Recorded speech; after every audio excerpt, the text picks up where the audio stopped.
Female representation. We've been hearing a lot about it this past year, like Tide Pods and the undeniable chemistry in A Star is Born. No, not Gaga and Bradley Cooper. I'm talking about Sam Elliott and his own mustache.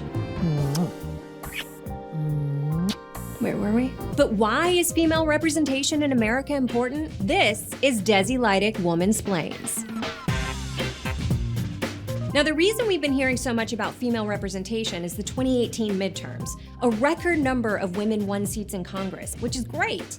But remember, that's only 24% of Congress, and women make up 51% of the population. So the vast majority of policymakers have never even experienced ovulation or childbirth or catcalling, except Ted Cruz. He's definitely been catcalled.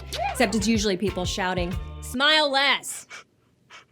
I feel for you, buddy. And representation is important. Research shows that when women are in politics, it's more likely women's rights will advance in areas like pay equity, healthcare, and family leave.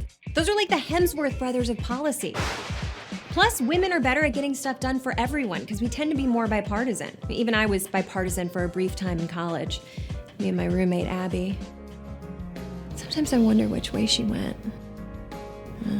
It was the time to experiment. You were just waiting for me to finally come around.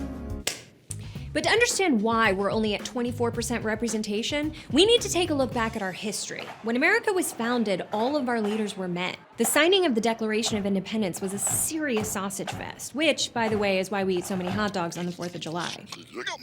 What a patriot.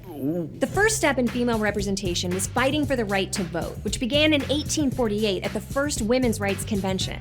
A group of abolitionists led by Elizabeth Cady Stanton and Lucretia Mott wrote the Declaration of Sentiments, which was modeled after the Declaration of Independence, making it not only the beginning of women's suffrage, but also the first all-female reboot. Thankfully, Twitter trolls hadn't been invented yet.